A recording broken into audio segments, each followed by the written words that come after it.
Good afternoon, everyone. Welcome to Gaming News at Noon with Shady and Boom. This week's episode is hot off the presses. We have nearly 20 topics to break down a full 90-minute show. Everything you could possibly imagine about gaming, we're going to be talking about it. But of course, I could not do this alone. I have my new partner, So Shady. Welcome back to the show, my friend. Thanks, Boom. It's good to be back. As always, you've lined up one hell of a list of topics, man. I can't wait to get into them. Let's not waste any time with me talking about this. Let's go. All right. Well, listen, you know what? We come here each and every week because we want to talk about the hottest gaming news. So we're going to talk about the first topic of the day, and it involves, will Spider-Man in the Marvel's Avengers be a PlayStation 4 exclusive? Now, this story I pulled, of course, from comicbook.com, and I'm going to be honest with you, in truth, I can't actually see it happening. You know, after the trailer was released at E3, both Square Enix and Crystal Dynamics revealed a partnership with PlayStation that will result in special surprises for all PlayStation 4 users. Further, PS4 players will get unique benefits, including first access to the game's upcoming and undated beta. Now, unfortunately, neither Crystal Dynamics or Square Enix divulged any further details on what these so-called surprises and unique benefits actually entail.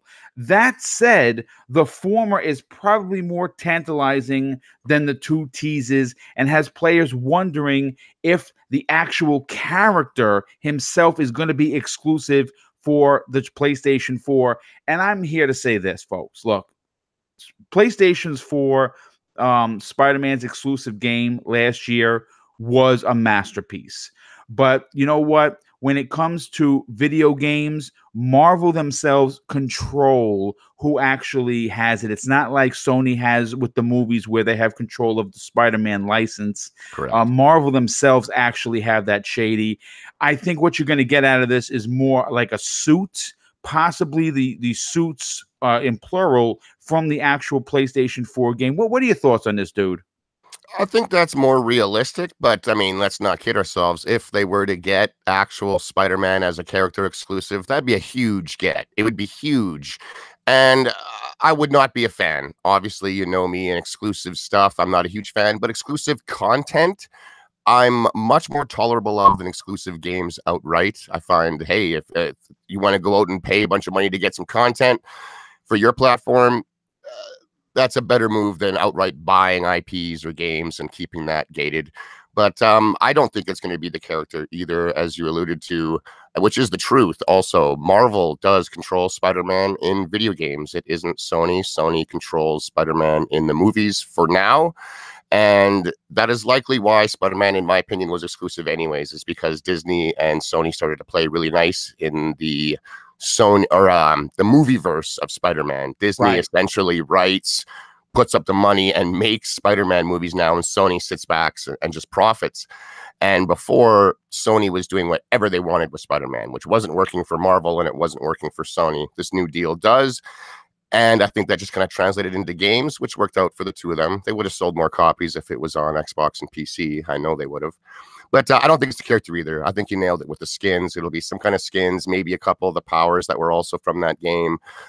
They might even have some of the skins from the movies that are exclusive. I think that'd be pretty cool for them.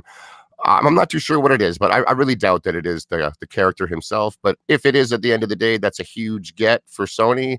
It'll drive a lot of traffic their direction because Spider-Man is, you know, undeniably one of the biggest properties on the planet. So. Yeah, I mean, like I said, it's highly unlikely that an entire character. You got to remember, first of all, this game is supposed to have a tremendous story arc that's supposed to last years, right? And we're talking, because this is their own universe, they're not tied down to the MCU or actually even the comics for that matter. Marvel's Avengers by Square Enix is its own universe, so they could tell whatever story they want to tell. That's very true. And Spider-Man's pretty integral to the Avengers story from the comics and whatnot. So I would assume they would want him around. And because it's an ensemble cast game, I think it's more likely that everyone will have access to the character of Spider-Man when he shows up, as opposed to just one of the companies. Yeah, again, folks, I wanted to start today's show off with this because you've been hearing a lot of back and forth, especially on social media, that Spider-Man was going to be exclusive, and what you're going to get, and I'm almost positive you can pretty much just lock this in for me. You're going to get exclusive outfits or costumes. What if it's That like a Miles Morales exclusive or something along those lines, a different version of Spider-Man No, even? I don't even think it would be that No? because, I mean, they could eventually talk about the Spider-Verse and they're not going to, again, suits are one thing, actual characters and story arcs locked behind a piece of plastic or a signed dotted line. I just think it's bad business. And I think Sony would love that. But Marvel video games, they're just now, kind of coming back into their own. So Yeah. I think it'd be a terrible mistake. I'm not sure what they're doing with this game 100%. Like if each of these characters is going to be truly fleshed out story-wise and stuff. They talk about a heavy narrative. So if there is a heavy narrative with each of the characters that they add, I find that if the character was exclusive to just one platform, you might get less of that narrative and of the content just because there's less people exposed to it. I'm not sure, but the more people that are exposed to the content, generally the bigger that these companies can go all in on stuff.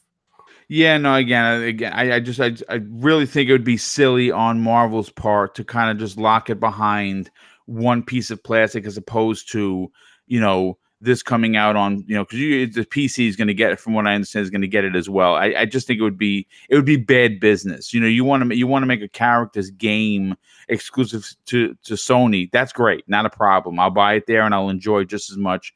But this is a multi-plat, and when you say multi-plat, it means other companies. Like I said, in the past, Sony has gotten, scarves and guns and strikes and things. Characters, nah, that would be an expensive get for them personally. I think they'd have to pay a pretty penny to lock out Spider-Man, one of the biggest MCU characters in all of Marvel. They do, and they need to start putting the gameplay out to the public because all I'm hearing right now is future DLC plans, content plans, and exclusivity things to Sony. That's not a good look when I haven't even seen the game yet myself. You want me to buy this thing, Crystal, or what? Like, let's go. I want to see it. Yeah, I agree. But you know what? We're actually going to be talking about it. It's one of the big topics for Friday's Breakfast with Boom. I got some behind the scenes info of exactly what we're going to be playing and how they're going to break that down. So we're gonna definitely save that. But I want to move on to the next topic. I'm going to talk about PS5 and Xbox Scarlet news. According to the CEO of Ubisoft, he's saying that it's a major, with a capital MAJOR, leap in power. And you know why this is actually odd is because just last week, the CEO of Platinum Games felt unimpressed by both new consoles. PlayStation and Xbox haven't really divulged much about their prospective consoles. The PlayStation 5 and, of course, the Xbox Scarlet, which has been a hot topic in the news, obviously, since E3, and will be a hot topic until these games actually come out. But what's funny is that we know from different sources that these are going to be beasts. We've heard 4, we've heard the number 5 times more powerful than the PlayStation 4 Pro or the Xbox One X. But like I said, this story, again, pulled from comicbook.com, they were interviewing Ubisoft's executive director for the EMEA territories, Alan Core, and he said he's super excited for the next gen system, which he believes represents a major leap in console power. And here's exactly what he had to say. I don't know. I really don't know. Answering a question, said Core, when asked about whether or not the PS5 and the Xbox Scarlet will be the last home consoles. We don't know what the fans will want. We don't know how streaming will increase. What we do know is that the next generation of consoles, which have been announced, are really a major leap from the current generation. And for us as creators, it's fantastic because we've always been excited to actually create new games using good and big power. Developers want to surprise all the time, to innovate, and technology allows us to go into the unknown territories and bring something fresh to the gamers, like Watch Dogs, for example. Thanks to all of the AI that they are mastering now, we are able to bring new gameplay. And if the manufacturers of this world can go on and innovating and pushing the boundaries of technologies, then we will be able to create bigger and better games to convince more fans that the industry is growing. When you hear this isn't a small, person on the line at Ubisoft. This guy holds a prominent position. Does when you start hearing these big time developers saying, yeah, what we're seeing is really something special, does that get you more excited? Yeah, it does. And you know what else I also loved hearing or not hearing? Anything to do with resolution there. He wasn't like, oh, I can't wait to get 8K. I'm sick and tired of people talking about resolution like that is actually the graphics. It is clarity. That is it. It's clear. It's way more crisp. It's more clear. That's all resolution is. Next gen, we're going to have a massive graphical jump. I'm talking physics on absolutely everything. Real-time ray trace lighting. You can't downplay that. Real-time reflections on everything in the world. I mean everything. You don't notice it now because it's not there. Once you play a game that is crazy decked out in this tech and then go back, they're going to look naked. Like when you load up an original Xbox or a PlayStation 2 game now, even 360 or PS3 games often, the world feels very flat and static. And that's because it just didn't have the memory to make it so everything was physically driven in the real world. Notice how a lot of things, after you blow them up, body parts, pieces of debris, they disappear after a few seconds. Things like that can start to go away. And you have persistent battlefields that once you've left the area and come back, hours, days, maybe forever, the area could still be wiped and busted up. And it just knows, like, there's just so much more memory, so much more power, and the ability to give it to us in a smooth way.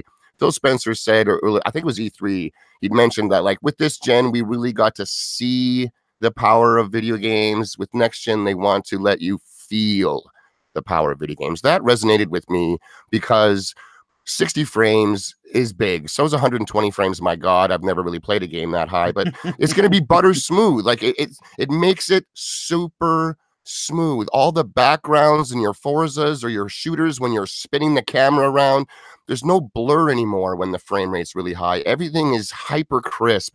And if you can do that kind of frame rate at a high resolution, it's going to be bananas, especially when the actual on-screen graphics start to really have us questioning if it's a video game we're playing or watching a full-blown movie. We're almost already there at some times with some of these games, man. It's crazy. You got like a casual fan walking in on you playing a UFC game, and he just glances at the TV. He almost thinks you're watching the fight. It looks absolutely stunning. Yeah, it does. It looks amazing. That's right. Each release looks more real, like lifelike, if you will.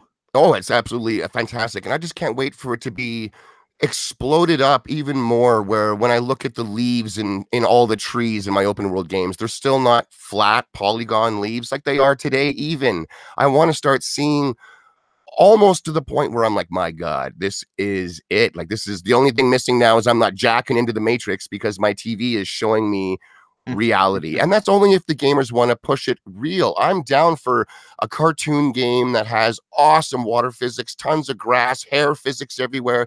I just want to see the physics, especially, and the attention to little detail in the world gets absolutely skyrocketed. And Ubisoft was talking about the AI. That's a big thing. That's one of the reasons they're able to let you play as every single character in that world, is a lot of the voicing, a lot of the writing, a lot of the way that the characters link with each other and what just happened, and the way it's dynamic is actually AI driven, which is crazy. Like, we're almost approaching a time where regular human actors are becoming not needed as much. I think we'll have them to come in and give the AI some new routines to run with, or just to outright be human. But AI, man, it's getting pretty creepy in how it can emulate human conversations. And if they can bring that into games, Skynet is coming, dude. Almost. Like, that's my favorite type of game, of story in a game, is the emergent individual storytelling, where what happened with me and the AI on the street is a totally different experience than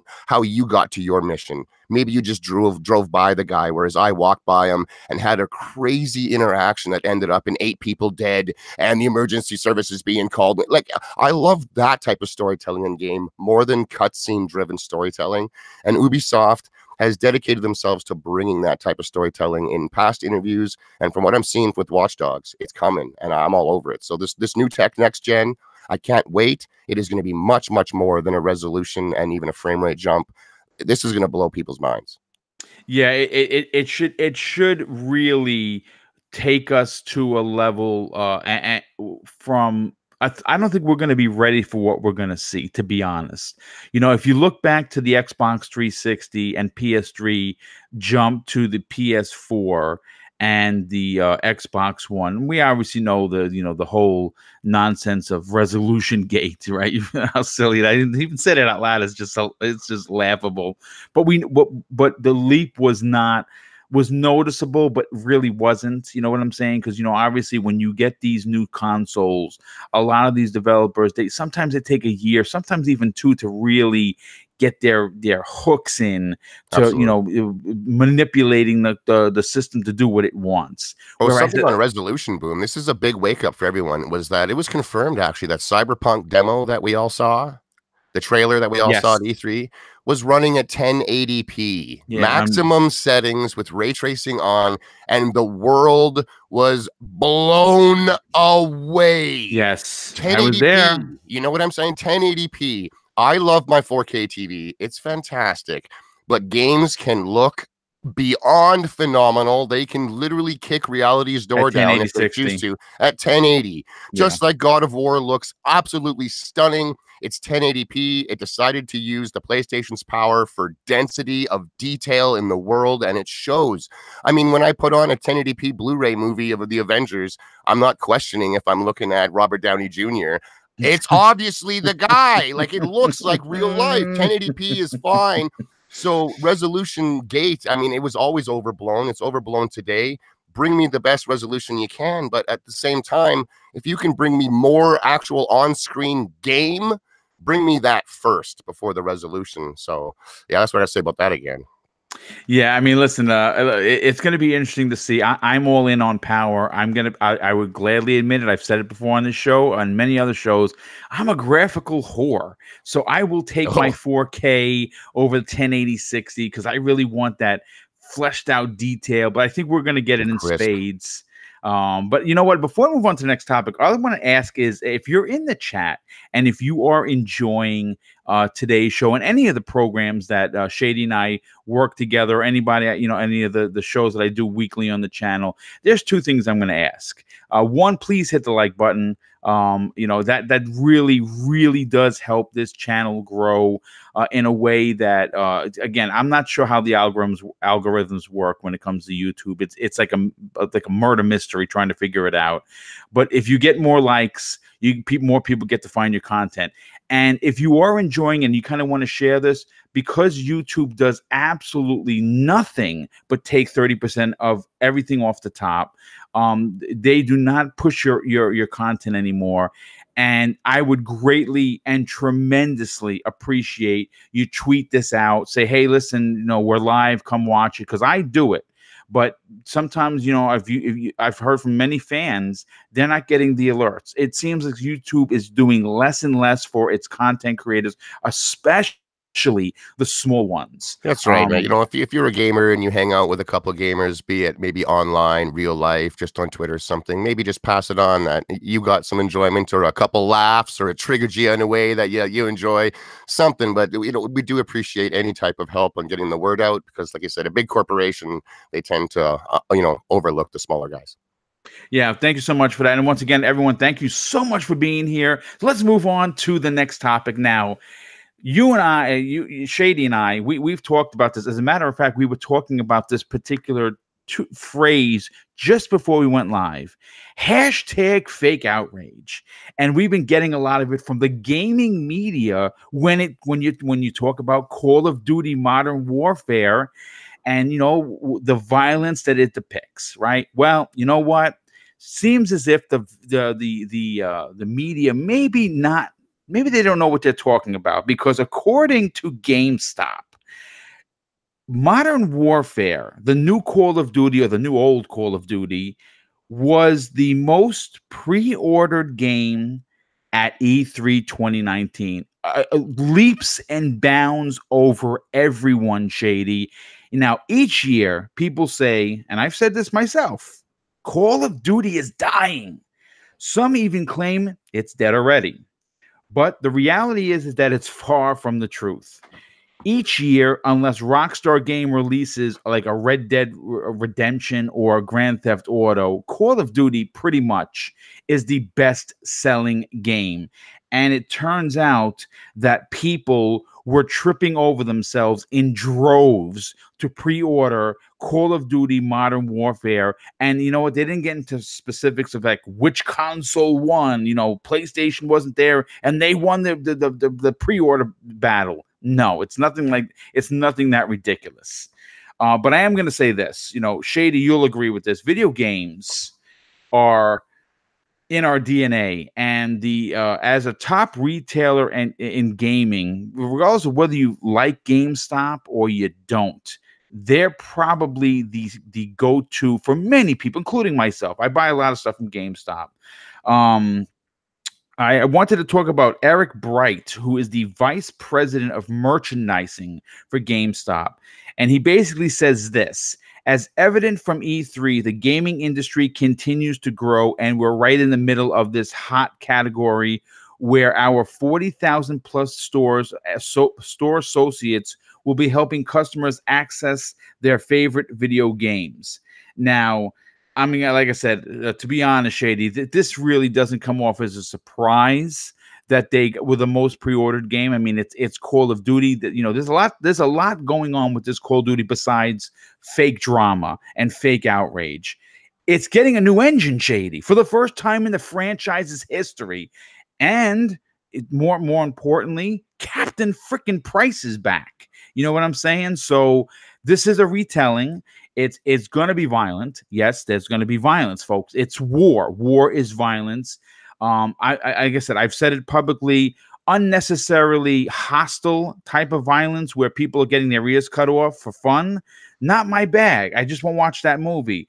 But to play a game that's trying to tell a story that's going to depict violence, dude, I am all in on this. What is your opinion on how well this was? How big the pre-orders were for Call of Duty 2019? You're cutting people's ears off for fun? What is this, Reservoir Dogs? Woo, baby! Can you hear me? Oh, if there's a game where you can do that, you send it my way. I'll tell you right now. I'm not surprised. Call of Duty, like you said, it's huge. The game is massive. People are like, it's done. It's dead. No one's buying it anymore. It's doing like 16, 17 million sales a year at the low. It's far from dead. It is certainly taken a turn down. It has had its peak in the past. It might be able to find something new, which is what they're doing here. Brand new engine. New take on the way modern war especially is depicted in video game format, which is brutal. And I'm all over that, man.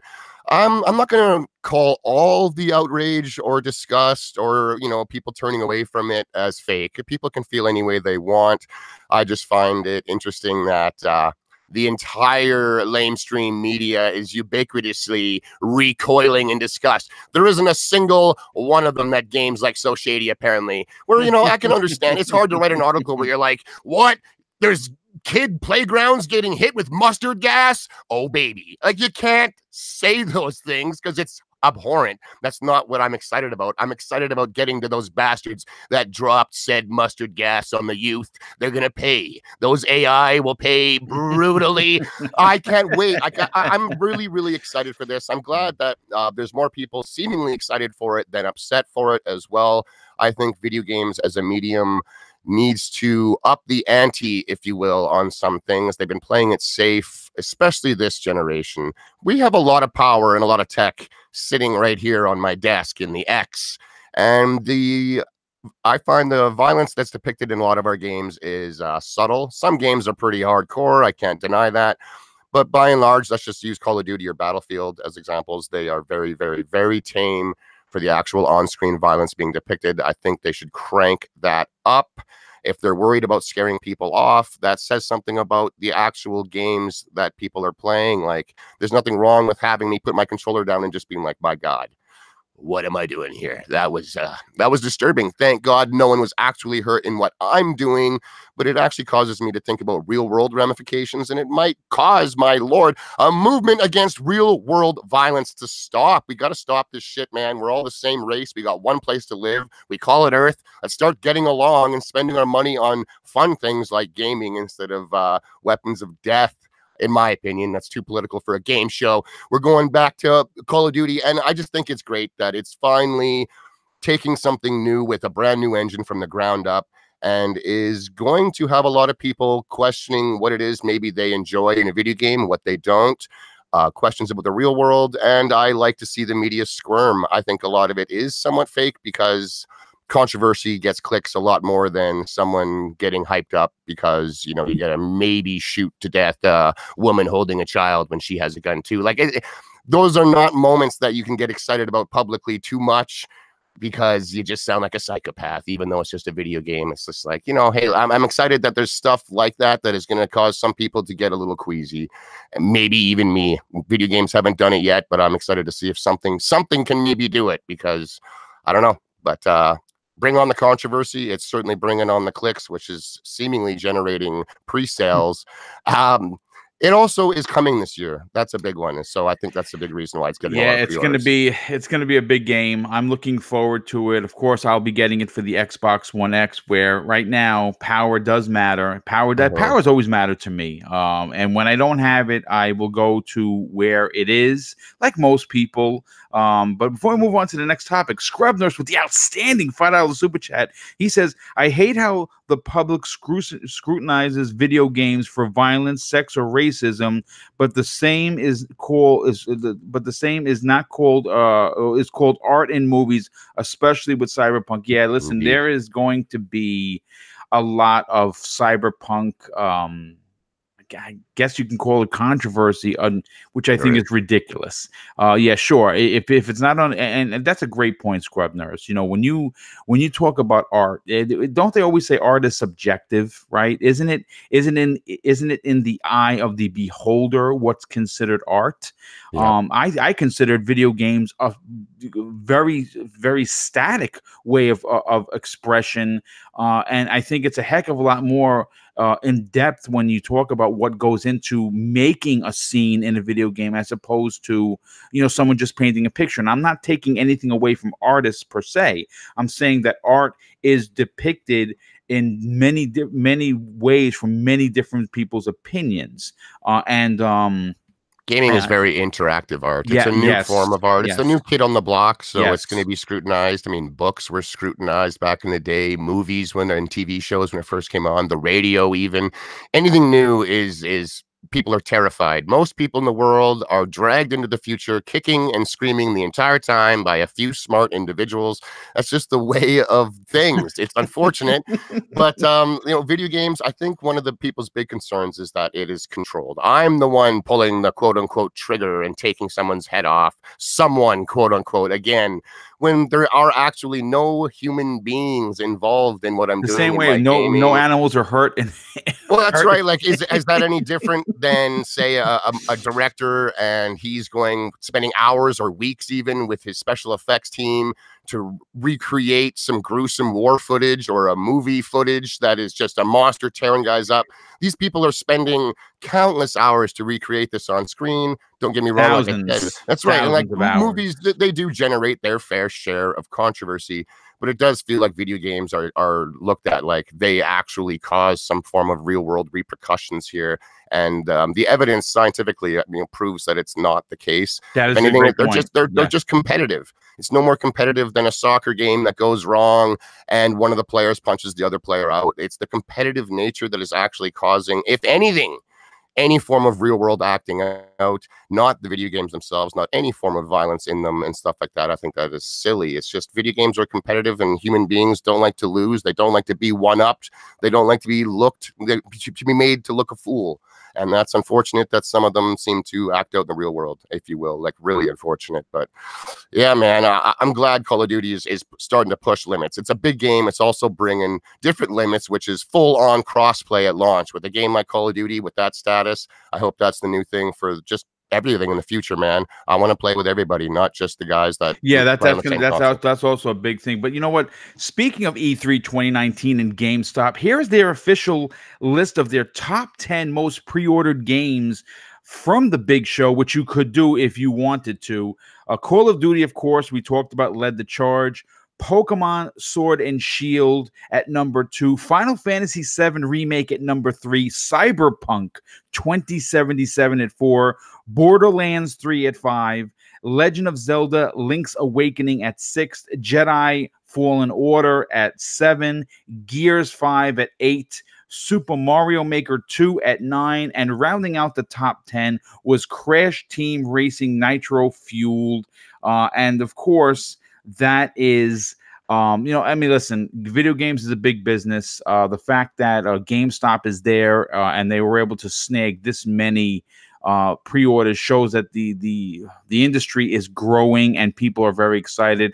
But I want to move on to the next topic, and it, of course, involves Cyberpunk 2077.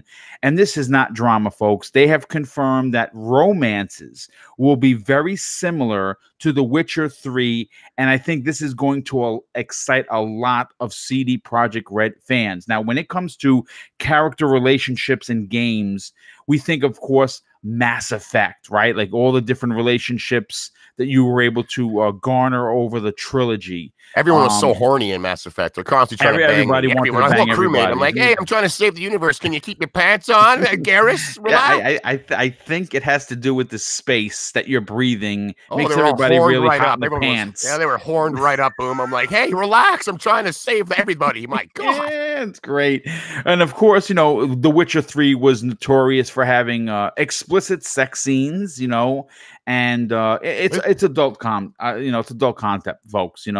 Of course, again, I pulled the story from my favorite site, comicbook.com, and they're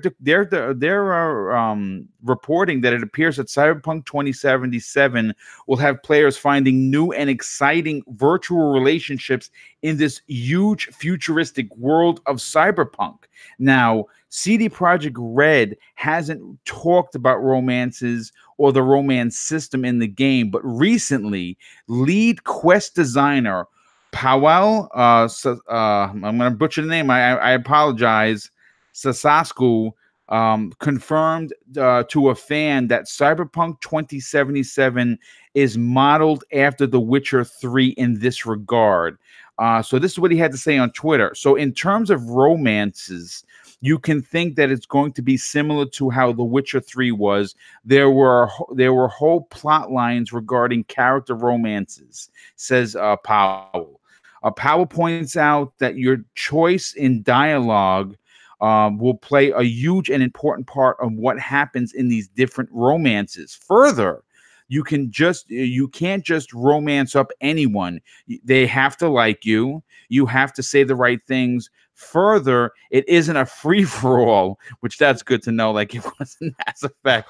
There will be select characters with romance options. In other words, you can't fall in love with every NPC. Shady, first of all, the fact that we're talking about this makes me laugh.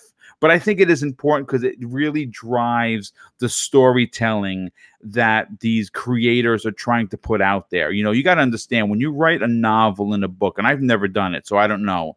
But when you're trying to flush out each particular character, and when you're reading the story of this main character, like in a video game, there are NPC characters that may or may not interact with you the way that you want. In video games, especially games of this size and scope, the fact that you're going to be able to romance up a particular character that you come across, and there could be hundreds of them. You just may not find them all, which makes sense because the game is that big. How does this excite you for the immersion that you're going to get in Cyberpunk? I think it's funny myself. I've always gotten a kick out of stuff like this. Like I said, in Mass Effect or in Dragon Age, everyone's just so horny. They won't leave me alone. To stop trying to jump Shady's bones. I'm trying to save everyone's lives. Jeez. And I love the way you described it. It won't be a free for all. Like, all right, there's no giant AI gangbang going on in here. Everybody's calm down. You're not romancing anybody. And I think it's fine. It's totally fine. It's fun for a lot of people. A lot of people really get into it. I don't care why or what they're doing. Doesn't matter to me. But I think any type of relationships, I don't want just romances. I hope you can really build up a lot of different types of friendships and just relationships with people that don't always potentially turn romantic, if you will, and have them maybe get killed off or make a decision that betrays you and stuff like that. I think that would mean a whole lot more than constantly always needing to be a romance thing. I think it's neat that it's there, but if it's always at the forefront or you always feel like it's kind of something there, it feels a little bit more artificial. I don't walk around outside in the real world literally looking at everyone like a potential bang bot. It's just kind of like, oh, over there, hey buddy, what's going down? Hey young lady, thank you for bagging my groceries, by the way. This is not happening. They're just human beings. So I think it's weird when some games do it because they overdo it. That's so great. I hope it's natural. I hope it doesn't feel like it's basically a dating simulator at the same time. You know, it didn't feel like that in The Witcher. Like I didn't beat The Witcher 3. It's just one of those games that was so big, so large that it overwhelmed me. I don't know if I didn't even think that was possible because I like big open world games. I never beat it. It's probably one of the video game sins I carry with a heavy heart. And this game looks to be even bigger. I like the storylines they said, how there was like full-blown plot lines and stuff that would end up developing with it. I think it'd be cool if that was really branched out. Maybe you could break up with your significant other and you start seeing someone else, and that significant other is like keying up your hover bike or something hilarious, and you got to go and talk her down. And, you know, it's just something weird. Show me a new dynamic. Right. Yeah, give me a new dynamic that we might not have seen before. I just find that it before, for me anyways, it kind of felt just tacked on and relatively hollow, and I would just laugh at it more than anything. But if they can make it feel natural and actually have me as a player being like, damn, I think my character, not me, but my character actually really likes this person, and I can't believe they just did that or went that way or something. I think that'd be pretty cool if they could actually cause me to feel an emotion at all when it comes to these relationships. No, I agree. I think the immersion is going to play a huge part in Cyberpunk 2077. I'm glad that we have an official release date. I think 2020 is going to be the year of years, and that's coming off of a 2019 that seemed almost impossible to put together. If you remember the first 4 months of this year, we were tripping over ourselves with games, and it appears 2020 is going to be as big. You know, segueing into big games. You know, you and I talked about this. I believe it might have been the last Breakfast with Boom about Square Enix and Final Fantasy VII, and in this particular story I pulled simply because you and I had some concerns. Well, according to this the story, Square Enix unsure at how many games Final Fantasy VII Remake will be. Now, we originally heard that it was going to be told over 3, and now they're saying that they're unsure. I'm going to be honest. This has me greatly concerned, especially because of Square's track record, and it isn't good or reliable. In a story that I pulled once again from comicbook.com, they're reporting that expect to play the last part of Final Fantasy VII Remake with your grandchildren because it sounds like we could get many, many years before the ambitious project wraps up in its final episodic release. In fact, it's so big and so unknown at this time. Square Enix doesn't even know itself how many parts the remake will span. And when you consider that the first part, which is hitting PlayStation 4, as far as we know, as an exclusive next March, is only about 20% of the original title, it seems to suggest that the remake is going to span anywhere between 3 and 5 game discs. Holy shit. Now, Square Enix has said in the past that future parts won't take as long to develop. So it shouldn't take 4 years for future parts to release like this one has. Though they have a track record when it comes to releasing these games that sometimes, and we've seen it with Final Fantasy 15, right? 10 years in development. Shady, when you hear this, okay, now I know that you and I both had concerns about, well, Final Fantasy 7 remake, $180 over the course of, we thought, we I guess foolishly thought 3 years. That's what we said. At least that's what I said. That okay, they 2020 we get a release, 2021 we get a release, 2022 we get a release. The game is told, everyone's loving it. It's Final Fantasy 7, it's the remake. It's probably going to go down as one of the best remakes ever. And now we're hearing that it's not going to go in that order. We actually may have to wait 2, maybe 3 years for the second part. So by the time they're finished, the story is going to wrap. What are we going to be, 2032? You know what I'm saying? So it's what I mean, we say it jokingly, but it's Square. It's Square. We know their track record, man.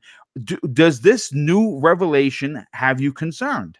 I'm looking forward to streaming the end of this series from your hospital bed. 12K to Mars, man. I'll be living on Mars by then. It's going to be sweet. We'll have 12K streaming. 800 frames, Final Fantasy 7 Part 7. My God, this game already had me massively concerned that it is being turned into basically a generation plus long franchise all unto itself. One game is now being absolutely exploded into a franchise that's going to last 12, 15 years. Like, this is obviously turning into a gigantic, crazy passion project. And some of these Japanese developers, man, when they're given, like, just, okay, go with it, go with your passion. Like you said, 10 years, 12 years, it takes absolutely forever. They are perfectionists. This is like, it's a lifelong dream. The guy's already 68 years old, and I've been wanting to do this since I was 9. And now I finally am able to. You think he's going to just whip it out? No, these are going to take so long. They've already got summons locked behind buying the ultimate editions and stuff. They're going to have something like this every single game, giant ultimate editions. Who knows how much content to sell you in between these games. I mean, it looks great. I'm excited for it. I'm going to be honest with you, but really does have a lot of questions to be answered, man. I'm not excited to get into, let's just say, this game when I know it's going to take 10 plus years for it to come out. I don't even know how I'm going to be gaming in 10 or 12 years from now. If I'm in the Matrix and they're like, okay, here's the last part of Final Fantasy. It's like, no, you got to re-release it all now. I'm in the Matrix, dog. I'm playing it. I'm living it. It's different. Yeah, re-release it all. I'm going to be 90 years old by the time the game's finally out and playable on one platform in all its glory.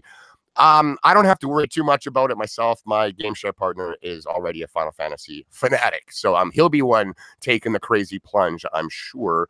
But I wouldn't be putting my money in on this, at least not until they've set some kind of a standard. I would wait until the second game is out myself and be like, okay, how long did it take for the second after the first? And they say it's going to take less time going forward. While they have the engine for the game and they have the character models, all of the dialogue is different. All the locations you go to are different throughout that game. You're very, very rarely going back to places you've been. So every time they make a new game, it's all new environments, all new dialogue, all new story, all new everything except for the characters that I play as. And then they're still going to be introducing new ones along the way. So I think that's them just blowing smoke, trying to get people to come back from Running to the Hills. And don't worry about that. Put your pre-order down. You can play this game, I swear to God, before you're laying dead in your coffin. I just don't know anymore, man. The uncertainty is too real. I think the fear of over monetization of a rabidly passionate fan base on this game in particular, Final Fantasy VII, my God, if there's a title that is beloved, it's this one. Yeah. Almost. It's crazy how much it transcends the beloved title even. So I'm worried about, one, how long it's going to take to come out, how much money they're going to try and grease everyone for left and right, how much content they're going to hide behind paywalls. Like, just too many unanswered questions for me to be really excited at this point. So, I mean, it's on them. I mean, when like everyone knows that's here knows I love collector's editions, and they have a very expensive one with, of course, Cloud on his bike, which is dope. It looks amazing. But could you just imagine for a second that if you were to buy this particular collector's edition, there's probably going to be 3 or 4 more on top of that. So this game could essentially wind up costing you $1,200 plus if you were a collector. Because I buy pretty much all of them. Some of them are ridiculous that I don't buy them. Like I won't, and I'm passing on this one shamefully enough because it's really expensive, and you're not getting the full game. You're getting a part. So when part 2 comes out, there's probably going to be a Sephiroth collector's edition, which is going to be great for the fan base, just not great for the pocket. I don't know. I mean, look, I'm going to get the game. I'm going to get the game. I'm very excited. I think I've said the story before. I beat Final Fantasy VII in Japanese on the PlayStation 1. Yeah, that's crazy. Through FAQs with my friend Mike. We went, it was very difficult to do, but when you're younger, you have resolve, and we did it. And then I beat it again, and it's still my favorite Final Fantasy game. It's probably my top PlayStation 1 game of all time, right there with Metal Gear Solid and a few other, Resident Evil and a few. Well, if they want me to get excited at all, they can begin with telling me that it's 100% guaranteed for sure out of their own mouths coming to Xbox. Like, I want it in public, not in some little interviews with Joe Blow sites and stuff, not leaks from Walmart Canada having it up and taking it down. This is a game that's going to transcend generations, and if they want me to get excited about it at all, I would like it to know that it's coming to the one that I think the secrecy is ridiculous already. It's sickening in this day and age of news and how we have access to pretty much everything. We're definitely spoiled where we can get news by just flicking our thumb and getting everything. The fact that we don't know is pretty ridiculous. But you know what? I don't want to beat this horse anymore. I do want to move on to another topic that is involving a big name game. EA vows to stick with Anthem and BioWare, but says the studio needs to evolve. Now, this new information is great for the player base who are enjoying Anthem, but there have been rumblings that further development was thought to be slowing down with Anthem. EA, they're quick to close studios, and I've said this before. If BioWare ever goes away, it's going to be a very, very sad day. In video games as a whole. They are a storied franchise. And look, regardless of who you ask, I think it's universally known that Anthem is one of the hottest messes of this generation. And while it didn't reach Fallout 76 or No Man's Sky levels of controversy or backlash, it definitely is coming off of a very so-so Mass Effect Andromeda, and that launch left a big bad taste in many people's mouths. And then you have, of course, Anthem, which is supposed to be the quote-unquote Destiny killer in air quotes, and it turned out not to be that. With that said, though, according to EA CEO Andrew Wilson, EA is sticking with both Anthem and BioWare, and while Wilson acknowledges the issues with Anthem, he believes BioWare can still turn things around and make the game into something special and something great. Wilson continues, though, one of the big problems of Anthem is it's stuck between two types of games. a traditional BioWare game and something more action-driven and modern. It doesn't really deliver on either front, leaving both hardcore BioWare fans disappointed and new gamers who have never heard of BioWare with their hands up in the air. And he says something else. He goes, we brought together these two groups of players who were making this emotional value calculation on two different vectors. One was traditional BioWare story-driven content, and the other was an action-adventure type content. About the 30 or 40 hour mark, they really had to come together and start working into like an elder game. At that point, everyone kind of knew when hang on a minute, the calculation is off, something is not working. I mean, my goodness, if you don't have it all put together after 30 or 40 hours, yeah, something was definitely wrong. Shady, it's interesting to think that EA believes they can appease both audiences, but in your opinion, with the new younger players and the classic BioWare fans, are they actually ever going to be able to do this? Is Anthem a lost case? It's not for me. I still play it almost every day. I do the dailies and I get the weeklies done. It's the only way I'm getting coin. I'm not gonna get I'm not buying cosmetics with real world money.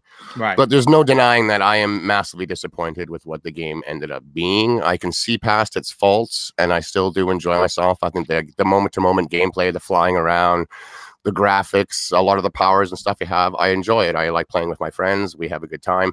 But it is light on content. It is especially light on loot. The amount of guns and stuff is pretty pathetic. I'm using the same LMG I've been using since almost the first week. Like, wow, dude, it's just, are you kidding me? It is undeniably the best gun in the game for me. And I'm only using other guns just for the sake of it. Just for the sake of it. It's like, I'll just use this one.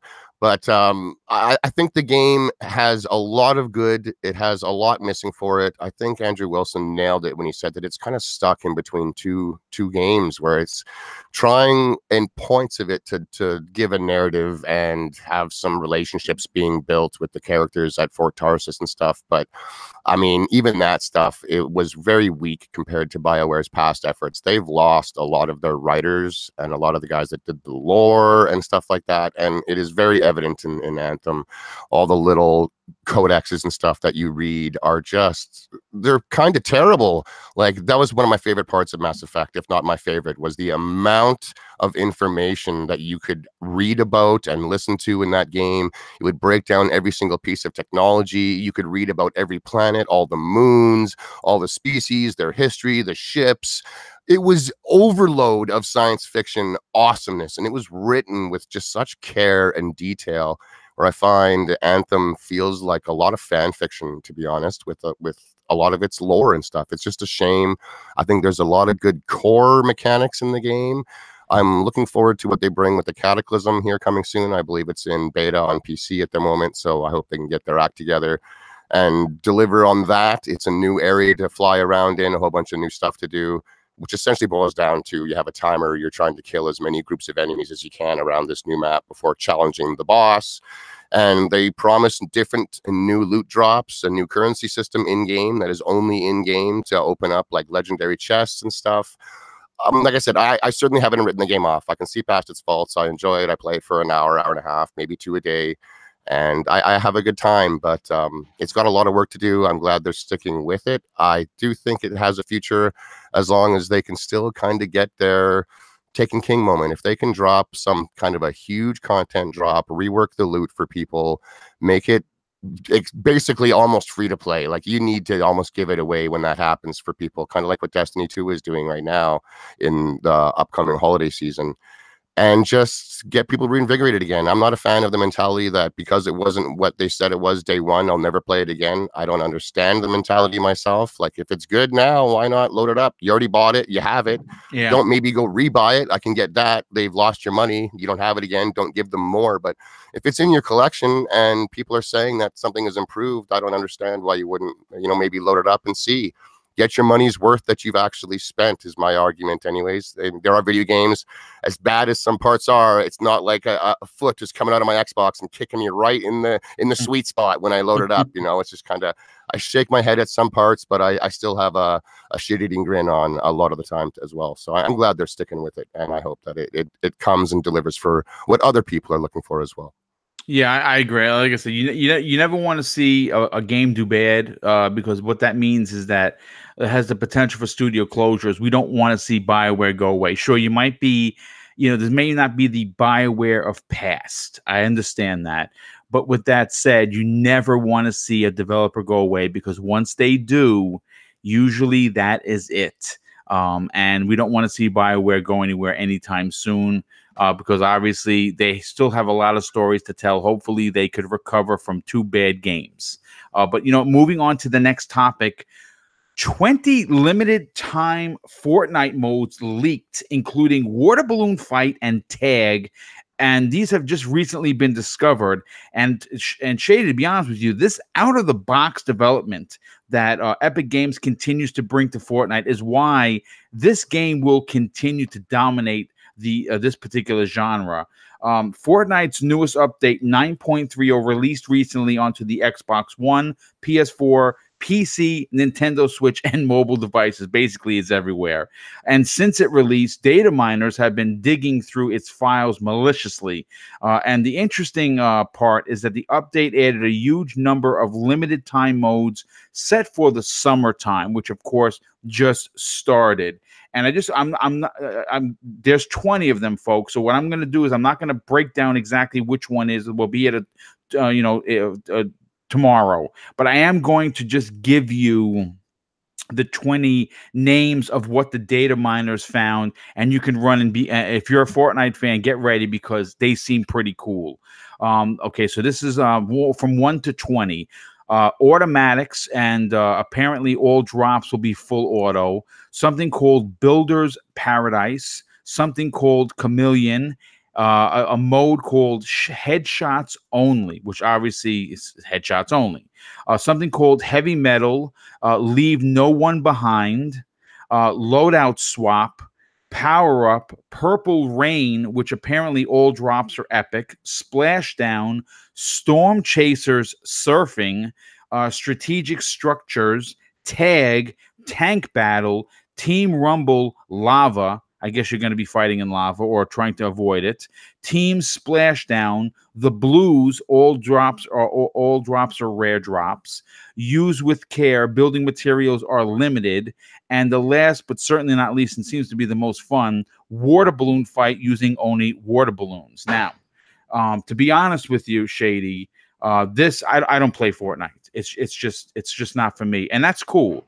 But I love what they're doing with all these different modes. They innovate with every update, making it. I mean, there's a reason why it's the most popular game in the world, and it's also a reason why for the month of May they posted a $204 million revenue profit, which is outrageous. So, from what I've told you about regarding these modes, I mean, I know that I don't think that you necessarily play Fortnite, but isn't this cool for the fans? It's very cool for the fans, and like the game certainly doesn't need it at this point, but it is also losing a little bit of its appeal as far as streaming and watchers go. I just saw an article the other day saying that the revenue was down 38%. So I mean, they posted 200 plus million, but if it's down almost 40%, that should have been almost 300 plus million in their mind. I mean, so in their mind, they're like, we're losing money, my God. So I can understand why this content is coming. This is one of the big reasons that the community is constantly reinvigorated, is they bring it as far as new modes, new skins, new ways to play. They change up the map that you're on often. I don't play the game very often at all. Like I load it up once in a blue moon just to see. I think it looks extremely pretty and runs butter smooth on the X, but I suck at Fortnite. I just cannot do the building. I just don't do it. Terrible at it. You know, other guys are gizmos, man. One bullet hits him and the guy turns into a 2-story tower. 3 seconds later, it's like, yo, okay, that guy knows what he's up to.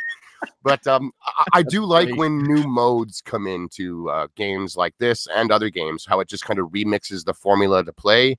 I like to give it a try myself often. If not, just check out some of my favorite YouTubers and streamers and see what they're doing, because they're very often are the ones that do play that type of content, because it gets the word out, gets the clicks and stuff. So I like to see if they're having fun with it, especially they have similar taste than I do, then I'll load it up myself. But I'm glad that they're continuing with it. That's how they're going to continue their success, is make sure that the game doesn't get stale almost week to week. Like, they can't let rest on their laurels for very long. People get bored quick, and there are so many games today coming out that are just so good that you need to stay relevant with something new at all times if you're going to try and be the #1 game on the planet, So kudos for them for bringing the content. Yeah, I mean, listen, like I said, again, it's not for me, but I love seeing the support that they give it. And obviously, it's not for free. The so-called free-to-play games, it's far from it. People spend a significant amount of money. One of my nephews, Daniel, oh my God, I think he probably has about 100 outfits by now. During Christmas time, I think he had 76. And so we're 6 months removed from Christmas. He probably has, I mean, he's an A student. So, obviously his parents do the right thing by him because he's a great kid. But he probably has 100 outfits. So $20 times 100, folks, just do the math, over the course of how long Fortnite's been out. He loves the outfits. Everyone loves the outfits. And that's where they make their money. I mean, $20 an outfit is egregious. But if it's the game that you like, listen, I'm not going to argue with you. I spent $300 on a piece of plastic that sits on the shelf, so who the hell am I to talk? Anyway, I want to talk about the next topic. Apparently, 2021, which is a little ways out, will be a big year for Sonic the Hedgehog. Teases Sega, and considering just how awesome Team Sonic Racing is, which I picked up, and it is amazing. I'm hyped to hear that Sega is sticking with the Blue Bomber.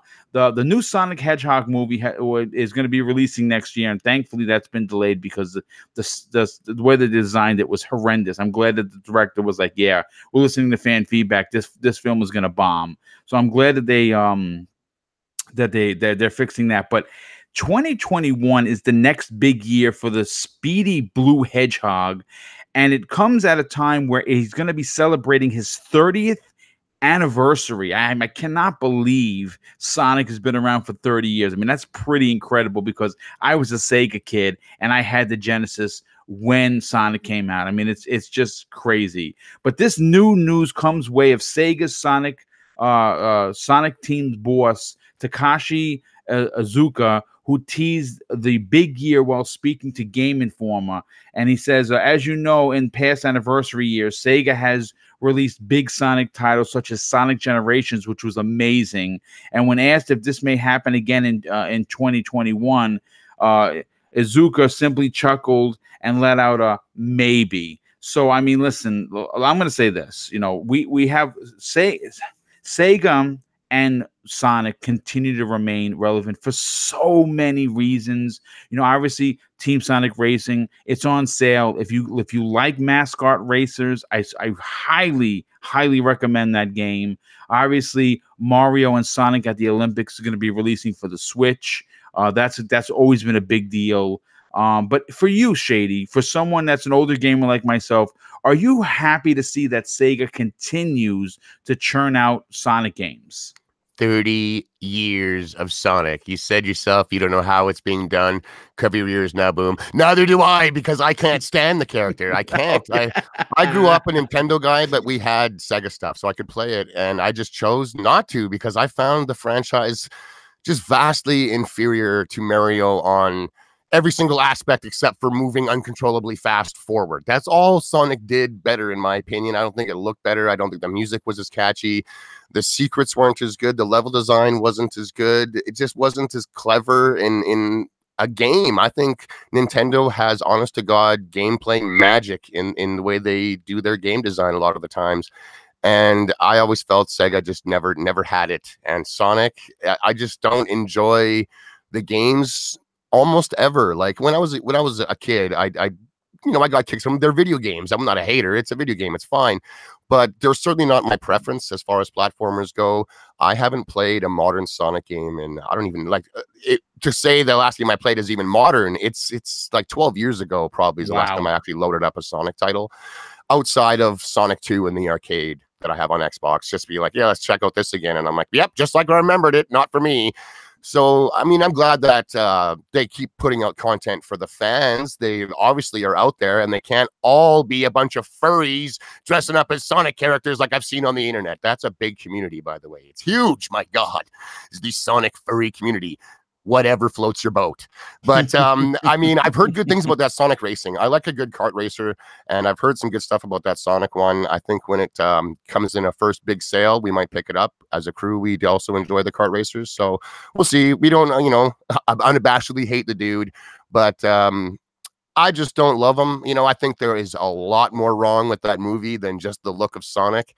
Making the character of Sonic look better isn't going to make that trailer to Gangsta's Paradise all of a sudden be sweet. I think the DNA of that movie is in serious jeopardy. Jim Carrey had better bring his A game of nostalgia, man, because that's what it seems he's doing, is the old Jim Carrey. But the whole movie's sitting on his shoulders, I think. If he can't make me laugh constantly throughout, I'm going to be it's going to be a hard movie to sit through, man. Maybe after a big, it's probably still going to be a movie that's going to be terrible. I'll watch it, but I'm going in to laugh, like at the movie, not with the movie, if you know what I'm saying. No, absolutely. You know what? Segueing into older mascots who have new titles, Crash Team Racing Nitro Fueled is now available for the PS4, Nintendo Switch, and Xbox One.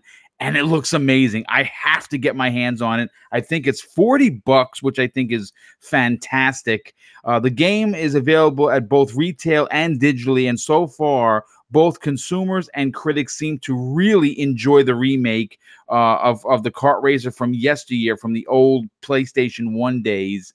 The original title debuted back in 1999. Oh, my God.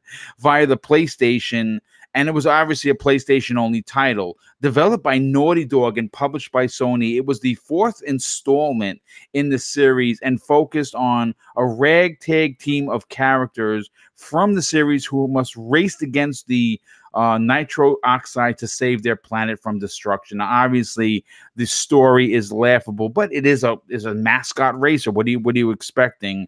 I'm going to say this. There's something to be said about mascot-themed racers. And, of course, in this generation, you immediately think Mario Kart.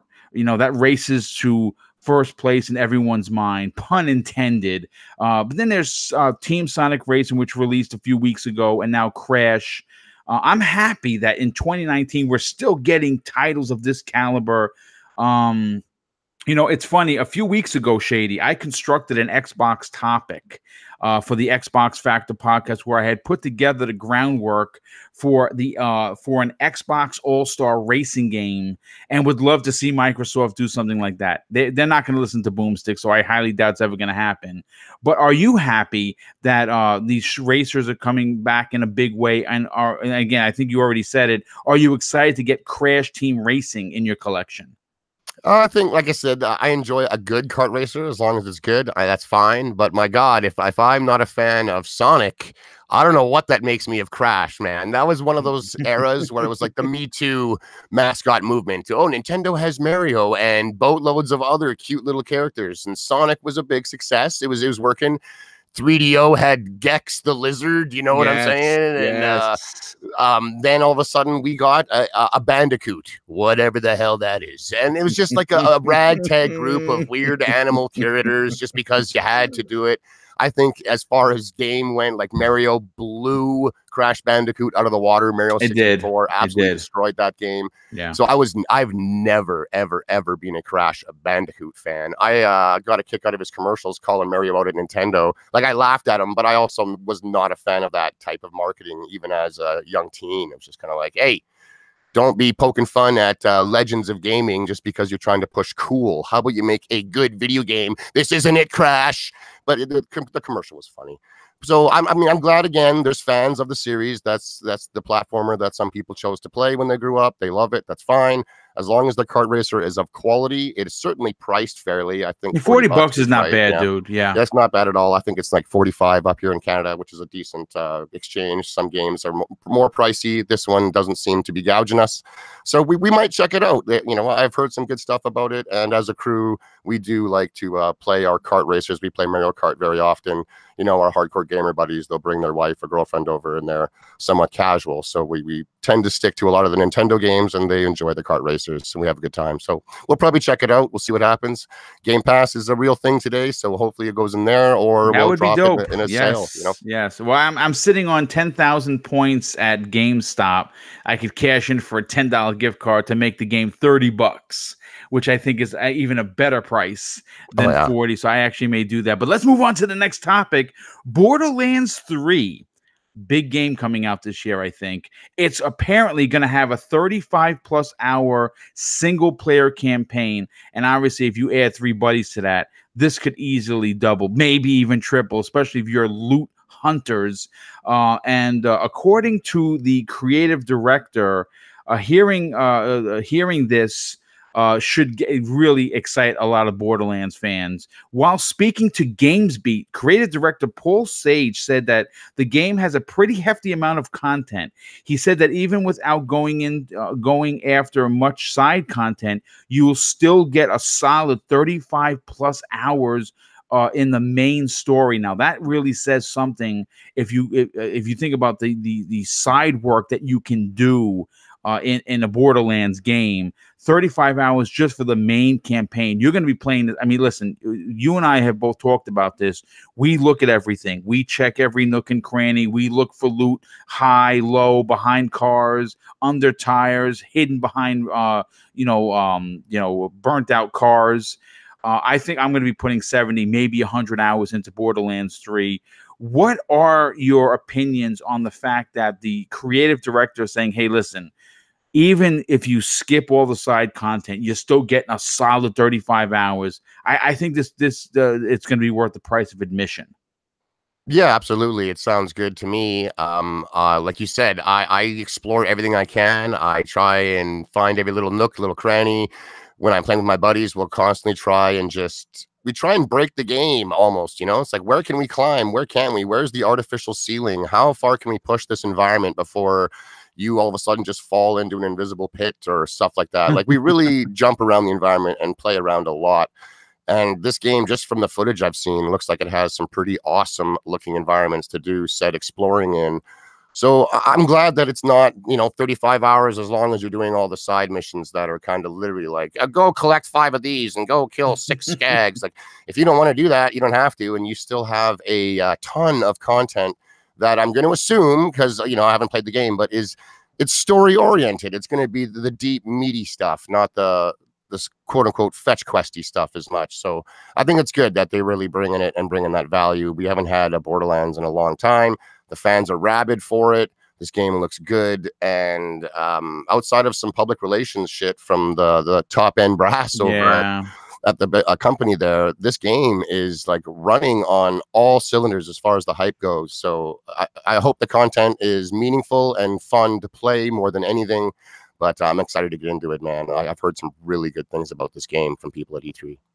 Yeah, like I said, I got into the game. I chose not to play. I took video for the channel, and it looks and plays so smooth. It looks amazing. I cannot wait to definitely get my hands on it, where I can actually sit down in a relaxed state on my couch on my 65-inch TV playing this game. I do want to just read one quote from Sage. He says that I'd say that we're very ambitious regarding the development of Borderlands 3. My tech team would say that we are overly ambitious sometimes, and he laughs. And during the interview, there's so much of the game to see, and now we're going to different worlds, which I think is going to be a big deal. We've never done that before, right? We've never gone off world, and you're going to be able to do that. I'm pretty sure it's going to be at free will, where okay, we have to go find this, and you're just going to go. I'm excited. I think that's going to be a big game. I think it's going to be a big seller. But I want to move on to the next topic. We've talked about classic characters, and no one is more classic than Zelda or Link. And according to Nintendo, they actually might consider making a Zelda Maker in the veins of Mario Maker, which 2 comes out. I think it comes out this week, as a matter of fact. If Link's Awakening's Chamber Dungeon mode is successful, and let's hope it is, because I think we all are asking for a Zelda Maker, and we all need that in our lives. And I pulled this story from Gaming Bolt. Since the release of Mario Maker on the Wii U, fans across the globe have been begging Nintendo to release 2 more titles in their Makers genre series, one being Metroid Maker, which would be amazing, but the other one that everyone has been really kind of screaming to the top of their lungs about is a Zelda Maker. Both deserve a release, in my opinion, and I'm super excited that Nintendo has acknowledged the possibility of releasing this title. The Legend of Zelda's Link's Awakening on the Switch would have been a sure shot success, even if it was just a straight 1-to-1 remake, according to Gaming Bolt.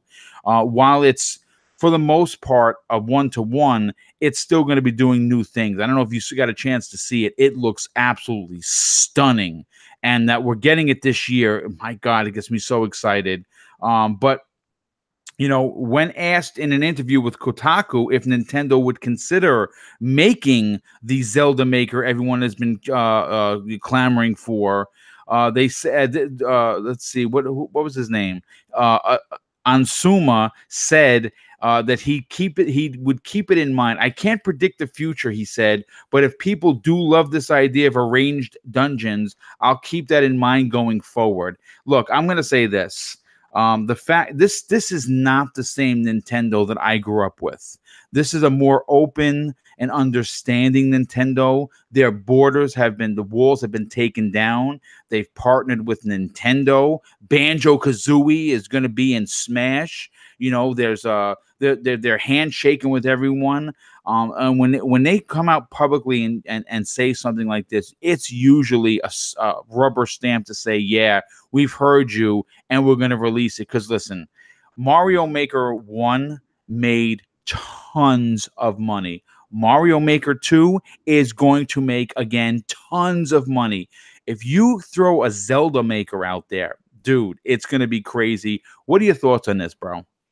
I think it would be really big. I myself don't go into like level editors and stuff like that so much. I'm not a level designer, a game designer, but I think when they can put awesome to use tool set into the public hands, there are people out there that are extremely creative in those types of categories, and this is an absolutely fantastic way for them to get their feet wet and try out building maps, building levels. I really like Doom Snap Map. I did play with that for a little bit and played a lot of downloaded maps that I could find that were some quality ones.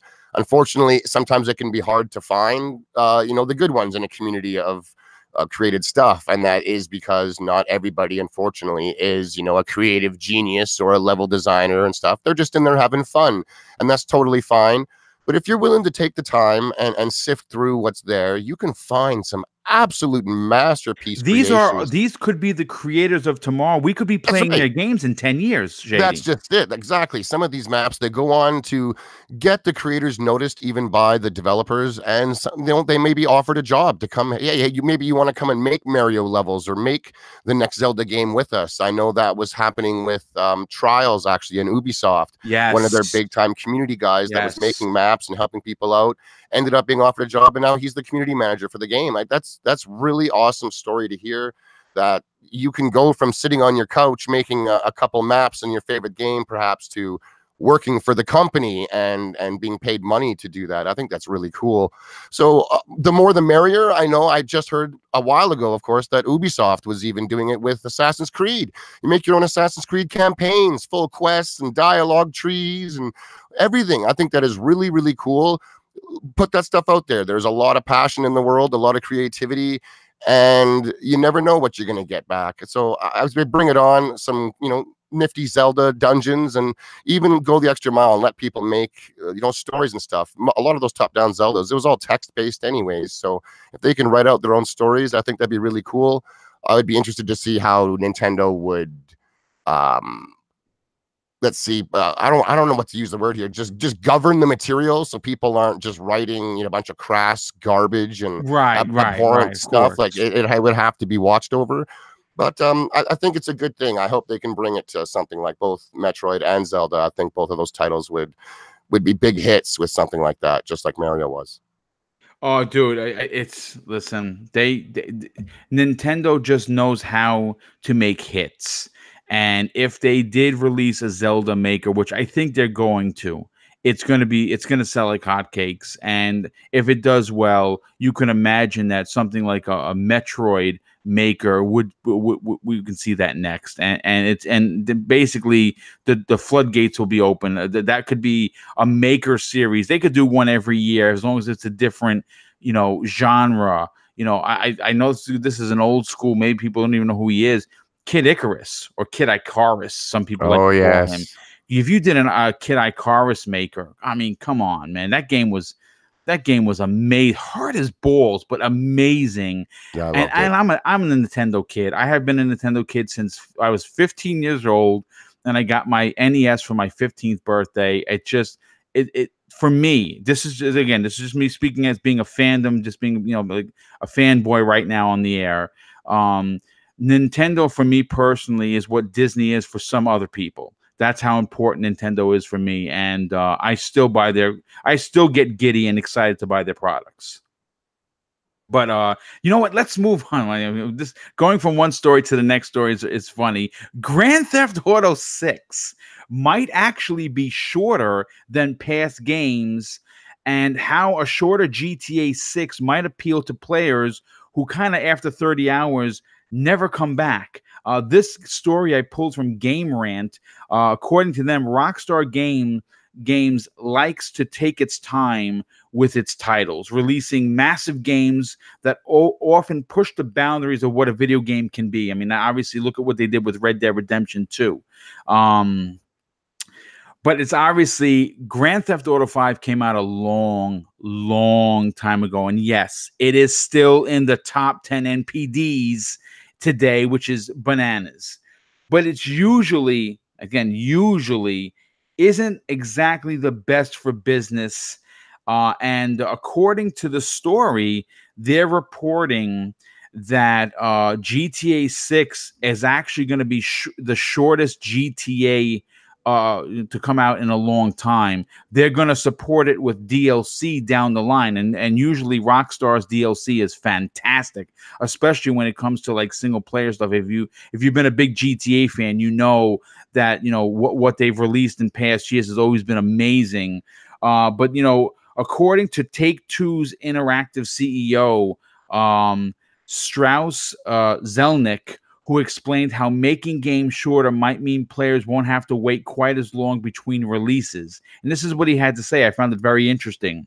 It's possible that games may be a bit shorter than they were in certain instances. And he actually was talking to GameIndustry.biz.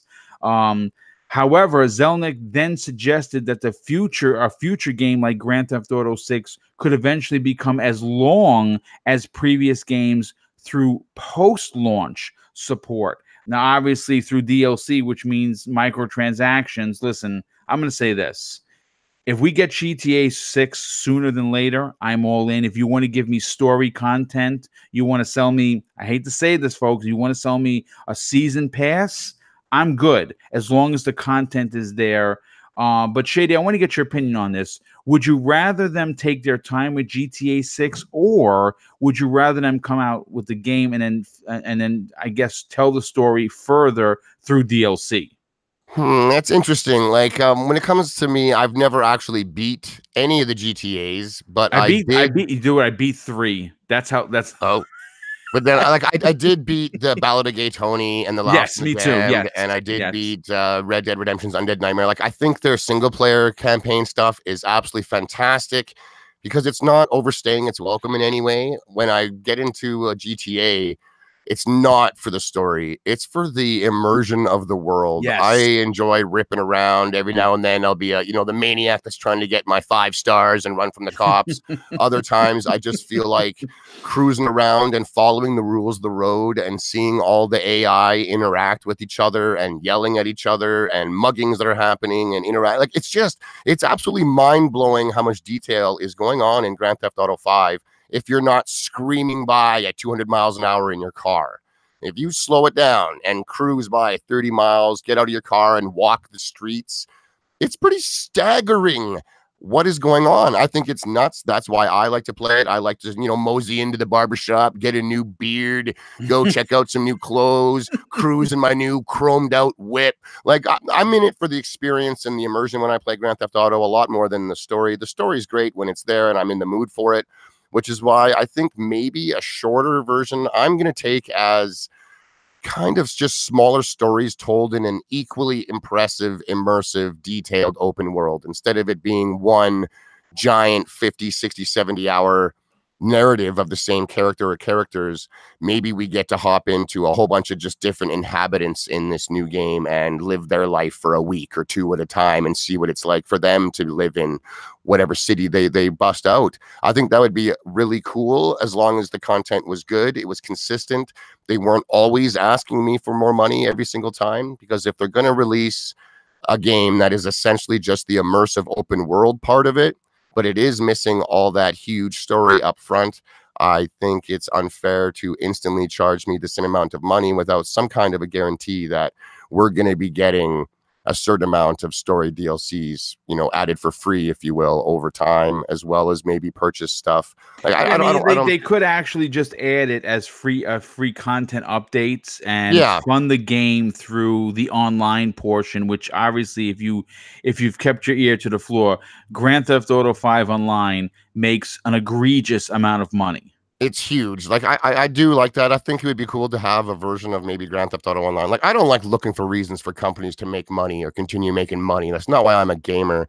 But if they could do something online where if you were able to play a lot of these missions and you weren't constantly at the behest of randoms not interfering, because that's what Grand Theft Auto 5 is. There is no single player story content, but there's a lot of actual story content in GTA Online. Yes, tons And of it. now, Tons while of you it. can enjoy a lot of that, you can also be griefed pretty hard by a lot of other players, which gets in the way of some people's immersion.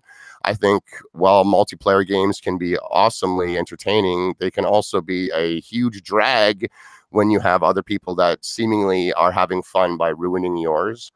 And that's a big thing in the gaming world, anonymity. It's just Yes. people Mhm. thinking they're a big tough guy because there's nothing you can do. They're on the other end of a controller. So I do hope that it's not all online content if they are going this route, and I'm forced to play with, a lobby of 20 strangers at all times while I'm trying to immerse myself in some kind of a story that they put out. So I don't know. I'm not against it, as long as there's some explanations as to why it is that they're doing it and how often this content would come, pricing, of course, that type of stuff. But I think there's certainly room for a Grand Theft Auto that wants to tell a whole bunch of individual stories that aren't connected to each other, as opposed to just one giant branching story arc. Yeah, no, I definitely agree. I'm interested to see where they take it. Of course, I would much rather a GTA 6 sooner than later for sure. But let's move on to the next topic. Capcom, one of my favorite companies, isn't giving up on new franchises. And according to Gaming Bolt, the company says they're not done creating new IPs just yet. When it comes to comeback stories, it's hard to beat Capcom's record over the last few years. While the company saw major missteps over the last decade, they've seen a huge resurgence with games like Resident Evil 2, Devil May Cry 5, Monster Hunter World, all being commercially huge hits.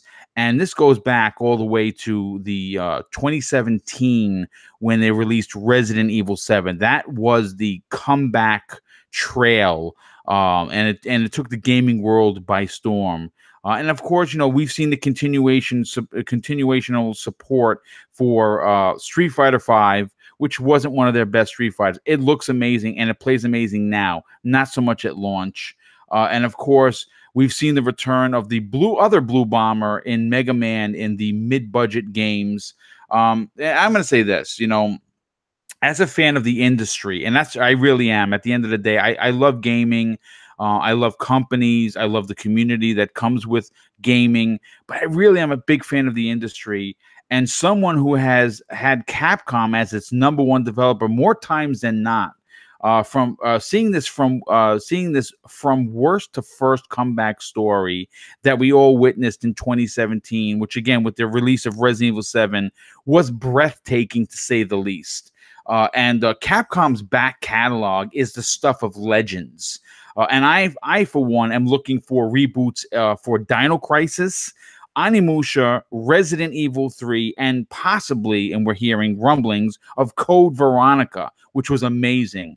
But, because it appears that Ninja Theory has a major hit on its hands with Bleeding Edge, I can actually see Capcom doing HD versions, and I pray that they do this, of Power Stone 1 and 2, and then releasing a new one in the series if it sold well. In an interview with VGC corporate officer Ryozo Toshomomoto, said that the company would never give up on new franchises. He also acknowledged that a lot of their recent success has been through older franchises, which the company is very happy about, but says that they always have their eyes to new ideas. Now, Shady, when you hear this, as a company, again, they're a storied company. They've been with gaming as long as gaming has been around. They made a big comeback, and I'm very excited about that. But I want to read, before I get your opinion, I just want to read one quote I forgot that I had here. He said that we're not giving up on the idea of creating new characters and series. It's just we're doing quite well with the amount of bringing new, fresh approaches to our existing IPs and series. That's working out very well for us, but we'll never take our eye off creating original games in the future. Now, when you hear that, again, they're not just doing HD remasters. They're going back to their storied back catalog, which is tremendous, and making new games. I mean, are you okay with that, or do you want them to start making original IPs like they did in the NES days? No, I'm totally fine with them going back Me deep too. into their Thank catalogs you. Okay. and giving the games full-blown modern-day treatments, not, like you said, just an HD remake. I think that was where Capcom started getting itself in trouble. It was, in my opinion, just taking advantage of people having to rebuy Street Fighter X Alpha 2 edition, this, that, and the other. It was just too much. And not enough improvement at all across the board. And that seemed to change all of a sudden with like Resident Evil 7, Resident Evil 2. Monster Hunter was massively expanded and improved upon above its previous iterations. Yes. I think that they learned a lesson the hard way, and that's you cannot take your fan base for granted and just regurgitate literally the exact same games with a new alpha, beta, and the other title, and just call it an HD remake and expect to make a lot of money. I think that they're taking the correct approach on going back and grabbing these IP that were, I mean, honestly, they're 20, 30 years ago. To compare games then to games now, it's almost not even the same thing in what can be done anymore. So I'm all over a lot of this older IP that was around and created during like the initial IP creative rush of the past when people were, every story hadn't been told already, so to speak, in video games. We're kind of at that point already again where we've seen it all, or we've seen a lot, and we're starting to get a lot of repeats. I just want the old stuff to start coming back and retell it in a new modern way where I can be like, man, that story was awesome, and now the gameplay is awesome to go along with it. It's not some 8-bit NES title that's just rough, but I liked it as a kid. Like, there's room for retro IP done right, and Capcom is leading that charge. I think, man, they're setting the example on how to do it. I mean, listen, if you look, let me just say this, okay?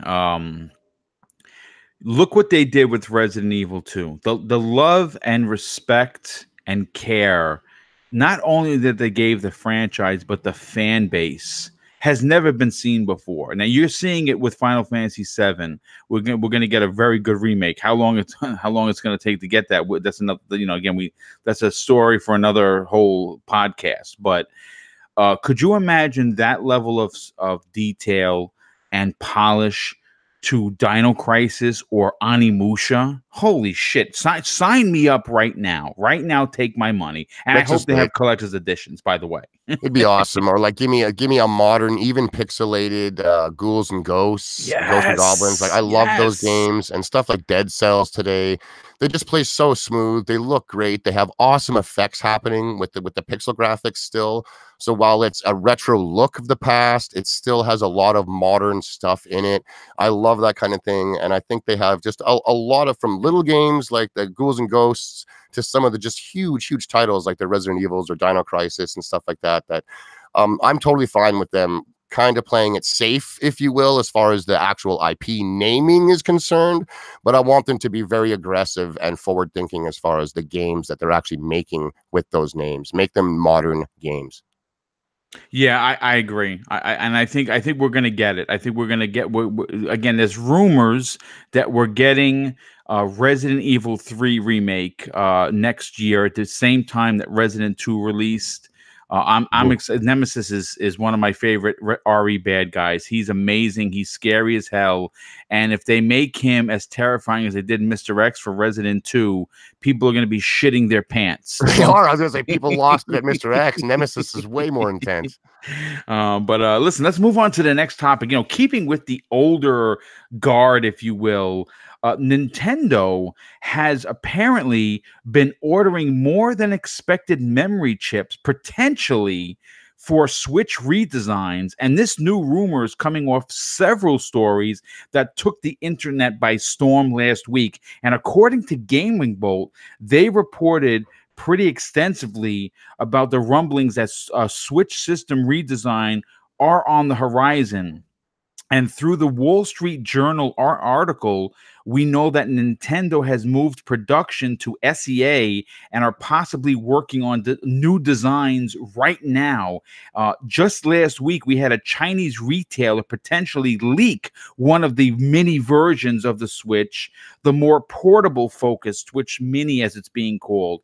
Now, more evidence has popped up that leads to the possibility that these revisions are real and possibly coming soon. And to be honest with you, Shady, this makes perfect sense to release a smaller and potentially cheaper version of the world's best-selling console in 2019. A Switch Mini released in November with Pokemon Sword and Shield would fly off shelves. I dare say it would make the top Christmas toys list of 2019. So with that saying, with saying what we're hearing, again, this when the old saying, where there's smoke there's fire. There has been so many stories from different, and we're talking about business websites like Business Insider, like industry.biz, like the Wall Street Journal, reporting that Nintendo is buying more chips than necessary. I think the writing's on the wall. For you, do you expect like a treehouse event or a small little Nintendo event to say, hey, listen, here's the mini, it's coming out with Pokemon Sword and Shield?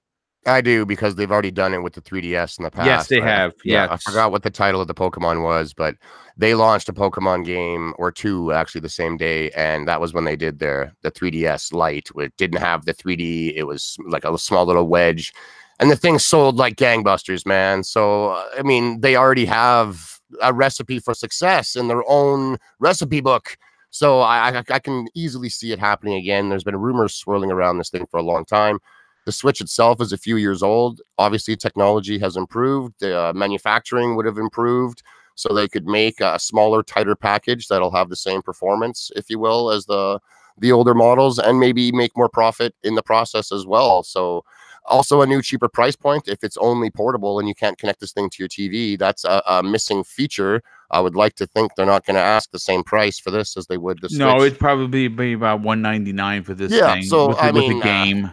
That's nice. That's a good thing. I'm wondering what's going to happen in the future, the real quick future here. Like, is Nintendo going to play nice with Stadia or xCloud or the future PlayStation streaming, where it's like, okay, you can have your app over here and stream it to this? And I think if I'm they're not going to sure. play I don't nice with think so. anyone, it's going to be Xbox. Yeah, like Yeah. I think the consoles will be the one place where it's not technically the any device. You might not have an Xbox app on your PlayStation or a PlayStation app on your Xbox or a Nintendo app on like that might not be a thing, but I think all three companies will have an app out there for your smart TV or your tablet or your phone or your PC. I think that's coming, but I'm not sure. Like I think that the system would be more appealing if I knew that I could pick up the Switch Mini and maybe in the future be streaming anything that Stadia or xCloud or PlayStation has to offer to that little mini device. That'd be pretty sweet. That actually would be kind of sweet. If they're going to play nice with anyone, it's probably going to be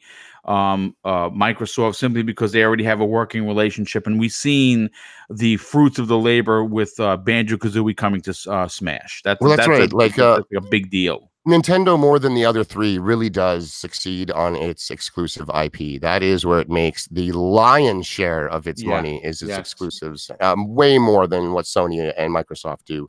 So I think that they could actually allow Sony or Microsoft apps onto their device, because it's at the end of the day, it's just going to make the device itself more appealing.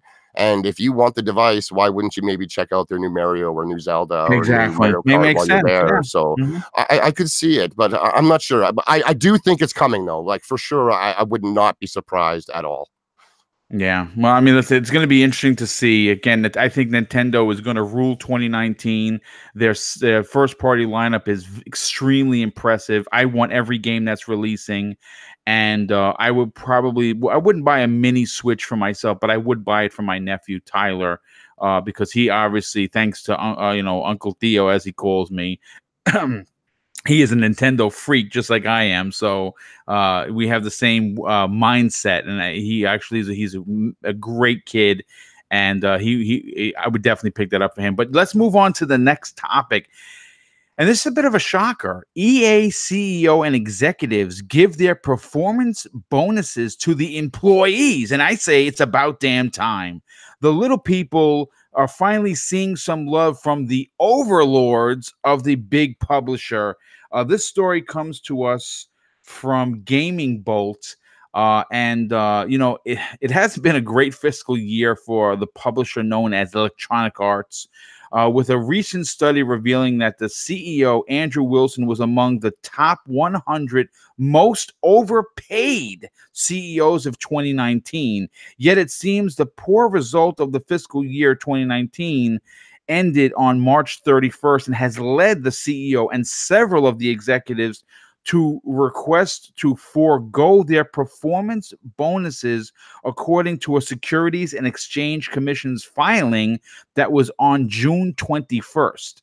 Moreover, the money that the higher-ups have chosen to forego will be put into a separate pool consisting of $4.8 million to be paid out to EA employees instead. These executives include CEO Andrew Wilson, CFO Blake Jorgensen, CTO Kenneth Morth, Chief Marketing Officer Chris Bruzzo, Chief Studio Officer Laura Milley, and interesting enough, former Chief Designer Officer of DICE CEO Patrick Soderlund. Shady, I got to ask you, when you see moves like this, I kind of wonder if this is a PA stunt or EA actually realizing that in order to maintain, to be a top tier publisher, they kind of need the little people's help, meaning the cogs that keep this big engine moving. What is your opinion on this? PR stunt or finally coming around?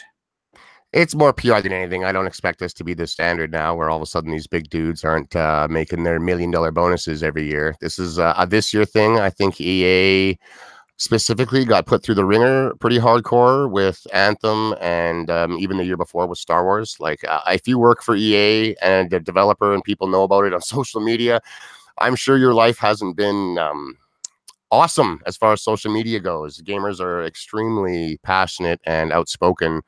So I could see this being a little bit of internal damage control as well as external damage control. When you've got articles calling you one of, if not the most overpaid CEO in the biz, there's some very real economic disparity on this planet. Like serious, the rich are getting seriously disgusting richer Right. by the day. Like And the it's poor out of and the control. middle class That's right. Like we're being not going to get choked out. into Yeah. yeah, that's right. We're not going to get into economics here on a game show, but like it's a real thing. So when you've got big articles like that talking about the amount of money that you are actually pulling in and calling it exorbitant and like the most overpaid, I could see there being a little bit of animosity and whatnot. Like $1 million is a lot of money even today. That's 1,000 thousands. So if there's 1,000 employees getting a cut of this bonus, let's say each million that these executives are not getting is $1,000 to each of the employees. That's if there's 1,000. I'm sure there's more, but it would be interesting to see what kind of numbers they were. And again, I can only clap my hands like a seal so hard because it's a lot easier to give up a few million this year when I've already got 20 or 30 in the bank. It's not Yeah, no exactly. big deal to me. I'm not really Yeah. hurting. I'll see you next year when I get my bonus again though, because we They'll fixed the somehow damage. double up their bonus and Yeah, make it like back. Yeah. exactly. I don't want to downplay it, even if it is a one-off thing. It's a nice move for this year, at least. A lot of these employees are going to have a little bit fatter, maybe Christmas time or something like that. So, kudos on EA for at least being somewhat self-aware this year that not everyone that works at the company is living large and in charge, if you will. So. I guess they get a half-hearted clap from So Shady, but nothing to be me standing up and cheering for quite yet until it Yeah. becomes a standardized pattern, which I just don't see happening. No, I agree with you. I agree with you right there. I don't think it's going to be something that's going to be happening every year. These CEOs, CFOs, CTOs, they're all millionaires, and this again, this for me anyway. Being someone who he keeps, I like to keep my ear to the floor when it comes to the industry. I really do enjoy the ongoings. I think this screams PR stunt. But you know what? Let's move on to the next topic. Considering that Wolfenstein Youngblood is a smaller, lower budget title, it seems that Bethesda has set the record straight with the length of content. Shady. Wolfenstein, according to this article that I pulled from DualShockers, will offer you, the players, 30 plus hours of content. And that's just the story. That's just the main story. Again, there's a lot because this is a different type of Wolfenstein where there's side quests, and now you can play with a buddy where you guys can go different directions and see different parts that someone actually may miss. I find that to be pretty interesting. In an interview with GamesBeat, Wolfenstein executive producer, his first name is Jerk. Yikes. Of Galfason gave players an idea on how big the upcoming game is, and this is what he had to say. A couple of quotes here, pretty interesting. I think we're looking at least 25 to 30 hours if you play through everything. This would make Youngblood the longest entry in the series to date. He also talks about the open area based game as opposed to previous Wolfenstein games. So look forward to more exploration and side missions than previous titles. He says this: it's a bit weird because it's our biggest game yet, but it's a pretty short production time. Like I said, the story is lighter in content as well as tone, but the level of progression and the non-linear narrative gives us the ability to add lots of activities and a lot of missions to do. So the total game time is actually longer than our previous titles. This, of course, is the first time in the game's history that you can play co-op through the campaign, and it's going to be pretty cool for players to explore the different locations more in depth than they would in the previous Wolfenstein titles. Shady, in your opinion, a 30-hour romp killing Nazi bastard sounds great to me, and I'm pretty sure gamers like us who look at every nook and cranny will have double the time. Does the $40 price point justify 30 plus hours of gameplay to you? Oh, easily, especially when it's somewhat dynamic sounding, like I said, with the branching paths, the open world to explore. The co-op aspect alone for me adds massive amounts of replay value. I'll play that with multiple friends that I live with, and just game with all the time. We all like this type of thing. We like the co-op. the gunplay and whatnot, the graphics in Wolfenstein are top notch. They're so good. I'm currently going through Wolfenstein 2 right now again. I love it. My God, it's savagely violent and telling a disturbing alternate history tale here. I like that kind of stuff, man. It's good.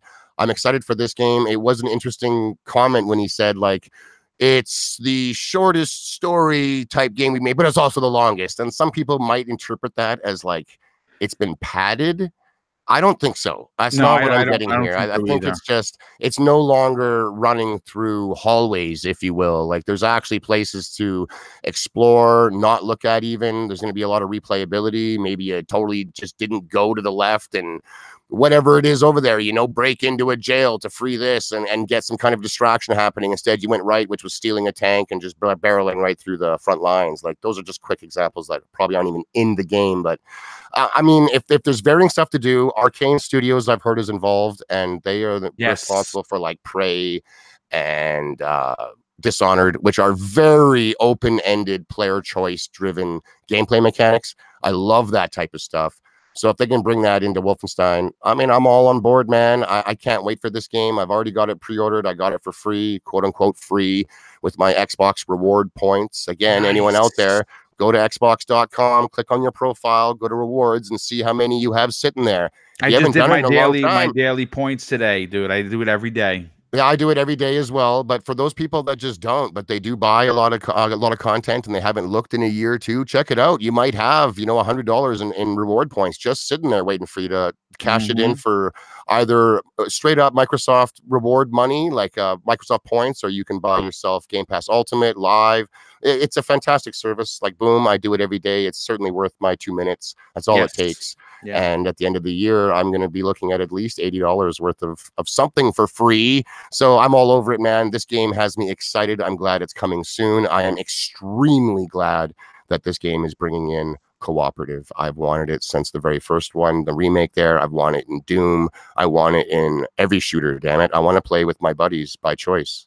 Yeah, no, I agree. And speaking about the points real quick before we talk about the last topic, I cashed in $19 worth of points and only had to pay $11 for the Team Sonic Racing. So it works, man. If you buy games digitally or you buy movies as much as I do, and you do the daily points, you could rack up significant savings. I mean, this year alone, I've gotten about maybe $120 worth of monies for free from points. Easily $120. Yeah, since January, I've rocked out at least 70, $80. Yeah, it's So, crazy. yeah. It's crazy. So it does work. But you know what? It's a silly topic. But it's one that's interesting. I sent you the video of it. Sometimes mindless games are exactly what the doctor ordered, that are not shooting Nazis. And when you only have a few minutes to spare, something like Maneater, the Shark PG, or actually a Shark RPG, you never know you want it in your life, is coming out.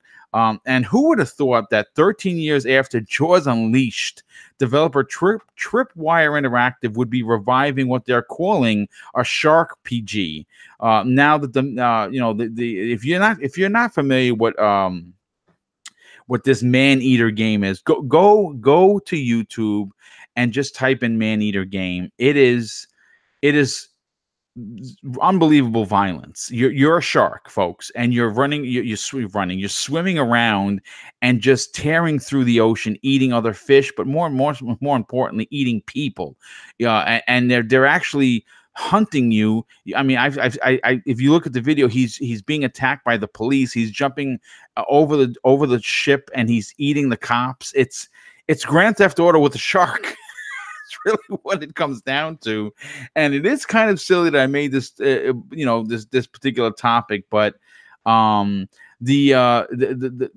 what's funny about this particular game and why I think it has any legs to it, because it's actually telling a story. Any And legs to it. Nice one, Boom. yeah, oh, you like that, right? It's called Shark Hunters vs. Man-Eaters, and it's a show where it's narrated by Chris Purnell, Saturday Night Live, and Rick and Morty. I also did Archer. There's definitely a keen sense of self-awareness from the get-go, but it totally works in a game where you play as a shark. Shady, look, I know it's a silly topic. I guarantee people are like, what are you even talking about, Boom? This is ridiculous. But watch the gameplay. It's probably not going to be expensive. I think I'm going to get it day one. Did you see the video, and what are your thoughts, dude? Oh, yeah, I watched the video, man. I was reading your description on the game. I was sold then. You know, it was like, you're a little baby bull shark out to get vengeance on the fisherman that pulled you from your mother's womb and left a scar on your face. And I'm like, oh, this sounds hilarious. And then I'd seen, like, I think a tiny clip of it somewhere a week or two ago. But then when I watched that video, I was super sold, man. The crunching, you're biting the human bastards right in half. He's jumping out of the water, doing like wicked backflips, biting the humans so his gore sprays all over the overpass. There's some artistry going on in this shark massacring. I think it's hilarious. Like the one scene, he jumped onto the beach, whips around and like kills a few dudes with the tail, bites another guy, jumps back into the water. I like it, man. I enjoy underwater games, ocean games, because in the real world, the ocean, I don't know, it disturbs me. If there was past lives, I died out there probably many times. I've never been in the ocean any deeper than my knees. I don't ever see it happening. Shark is not going to get me because I am not going into his home. It's not happening. So I like in the game when I can swim around as a shark, a fish, a diver, what have you, because it makes me feel somewhat uncomfortable, but I'm completely in a safe space sitting in my living room playing a game, and I enjoy that, man. And this is just silly, no brain fun. You're swimming around, eating all the other wildlife in the water, finding little secrets and stuff, and then of course eating as many humans as you can. And they were like sending out teams to try and it's hilarious, dude. It was great. Like everyone has to go and check out this trailer. I thought it was really funny. I hope it comes to Xbox. There was no platform on the trailer that I watched. So I wouldn't be surprised if I really hope so. Yeah, definitely. PCMR it's actually saying, no, Boom, it looks great. It looks good. I've been waiting for it since last year. And Thanaros says a man-eater looks cool. Reminds him of an evil version of Echo the dolphin on the Dreamcast. That's yeah, great. Exactly.